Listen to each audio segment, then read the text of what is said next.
Good afternoon and welcome to the Demolition Daily Livestream. I'm your host, Mark Anthony, as you can probably tell by the name in the bottom corner of the screen there. For those of you that are new here, we've been doing these shows every day, every working day actually, since the lockdown came into effect. So that means if you are new, there's another 30 of these shows sat over on YouTube, just waiting to caress your eyeballs and to gently fondle your ear holes if that's something you're into. Those shows are a mixed bag.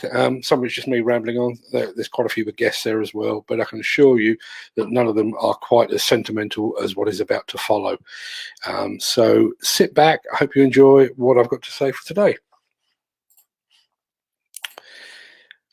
Last night I was watching some of our old demolition videos on YouTube and just reminiscing about things that had happened a few months ago and what feels like a whole lifetime ago.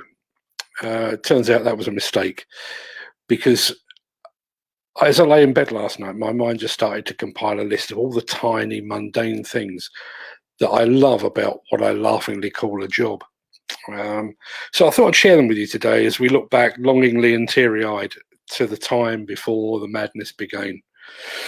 Don't worry, there are no raindrops on roses, there's no whiskers on kittens, and there's certainly no brown paper packages tied up with string. But words of Julie Andrews, these are a few of my favourite things. Waking up before the alarm goes off and knowing I can steal another 10 minutes in a nice warm bed. Creeping downstairs to get dressed in the kitchen so I don't disturb my wife. Checking the weather and finding it clear. And watching the sun come up while the kettle's still boiling. That first cup of tea of the day. It used to be coffee, but as a borderline diabetic that can't take coffee without sugar, that's an avenue of pleasure that's forever closed to me now. Leaving my wife a cup of coffee, knowing full well that it'll be cold long before she discovers it. Loading the car with hard hat, boots, high vis, multiple cameras, several tripods and a drone. Closing the boot gently with my hip to avoid waking the neighbours. Then opening it again, sometimes twice to check that I haven't forgotten anything. Setting off an hour earlier than necessary, to allow half an hour for unforeseen traffic, and then another 30 minutes, just in case I happen across a place that sells bacon sandwiches. I'm a borderline diabetic. Selecting a podcast, something light for the first part of the journey, The Treehouse with Danny Baker, or The Way I Heard It with Mike Rowe, as I make my way out of town. Then something deeper when I hit the motorway, Dirt Talk with Aaron Witt, or Peter Haddock's Content with Media maybe. Switching off the heated driver's seat when it crosses that fine line between warmed kidneys and stewed plums. The taste of tea from a flask. Getting to a normally busy motorway junction and finding it empty. Arriving on site earlier than the sat-nav said I would. The nylon swish as you put on a high-vis vest. The rasp of bootlaces being pulled through metal eyelets. The snug fit of a hard hat set precisely to the size of your own noggin. Playing signing in bingo, just to see if I recognise any of the names above mine in the signing in book on site. Shaking hands with someone with the hands the size and texture of a shovel. Just shaking hands, who the hell thought I'd ever miss that?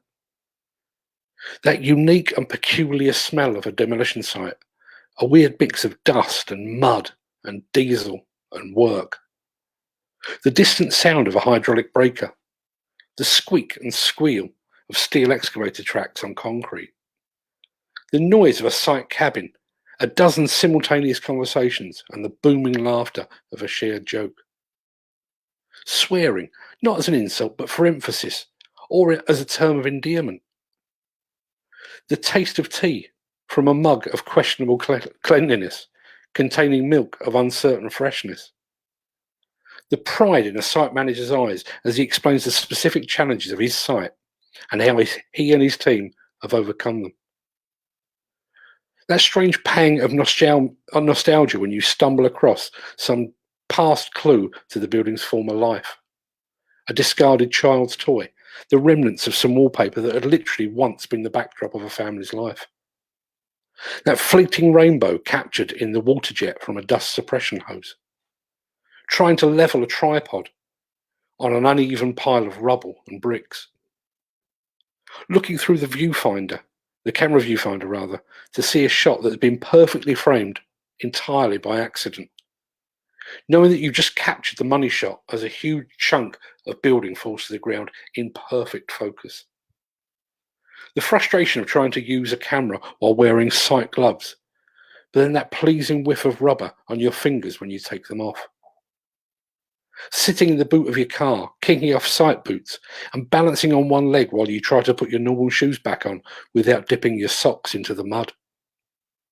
Getting in the car and seeing the impression of the hard hat on your forehead in the mirror. Switching on the sat-nav to find that you'll be home in time for dinner.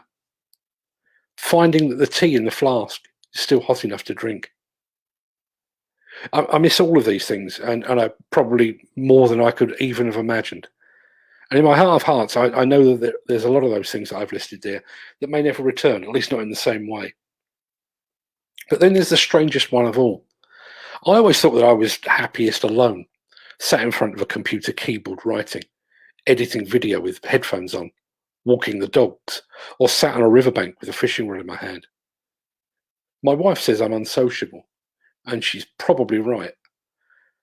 But Christ, I miss people. I miss people in general. I miss demolition people in particular. In my head, I've been quietly drawing up a list of the things I want to do when all this is over. I want to go fishing. I want to go out for a curry on a Friday night. I want to visit my parents and cuddle my grandsons. But the thing I'm longing for most is just sitting down and chatting with a demolition man or woman, face to face, with the sounds and the sights and the smells of demolition all around me. Turns out, that's one of my favourite things. Now, on that basis, if any of that rang true, if any of that struck a chord, this evening we are revisiting the Demolition Social Club. This is part 3, The Revenge, son of the Demolition Club. We are hosting that at 7 o'clock tonight. If you hop on over to demolitionnews.com, you'll find full joining instructions there. The invite is on our Facebook page as well, and also on our LinkedIn profile. So if either of those are easily to hand, you can join us there. We would really love to see you there. Be really nice to get a bit of a feedback from you guys. Just had a comment in from our favourite viewer, Paul Boakes, in the blood mark. I'm afraid it is. Yeah, I tried to give myself for the first few weeks, Paul, that this is where I was happy. I'm sat at home with the family, or most of the family. The door's shut and I can keep it all at bay. I miss it more than I thought I would. I really do. And it is the little things. Obviously I miss work, or proper work. I also miss being paid. That would be quite nice if that would come back at some point. But the thing I miss the most is just the banter, just chatting with people about even just mundane things, what happened on the football last night, what the weather's looking like for the rest of the week. But just chatting to people face to face. And one of the things that you don't get with this, I'm very happy that we started this broadcast, and I've been so pleased with the level of response and engagement we've got. But you just don't get the feedback that you get on a face-to-face basis, when you can look somebody in the eye and see what they're really thinking.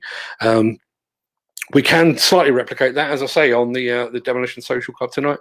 So if you can join us at 7 o'clock, it's on Zoom. As I say, the joining instructions are on demolitionnews.com, on Facebook and on LinkedIn as well. We'd love to see you there. We've got a couple of special shows coming up in the not too distant future. We had a bit of a technological disaster last night, with a call that just wouldn't work over to the States, but hopefully we'll be better prepared next week. We've got a couple of real specials coming up next week. So stick around, keep an eye on the Facebook page, keep an eye on demolitionnews.com, and we will keep you posted of the shows that are coming down the line as we speak. In the meantime, as always, look after yourselves, stay safe, look after your family, your friends, and your colleagues. We will get through this. We will meet again, as Vera Lynn once sang. Just won't be as soon as I think we'd all like. But yeah, join us again tonight at 7. If you can't make that, we'll see you again at 3 o'clock tomorrow. Look after yourselves. And as ever, thanks for being here.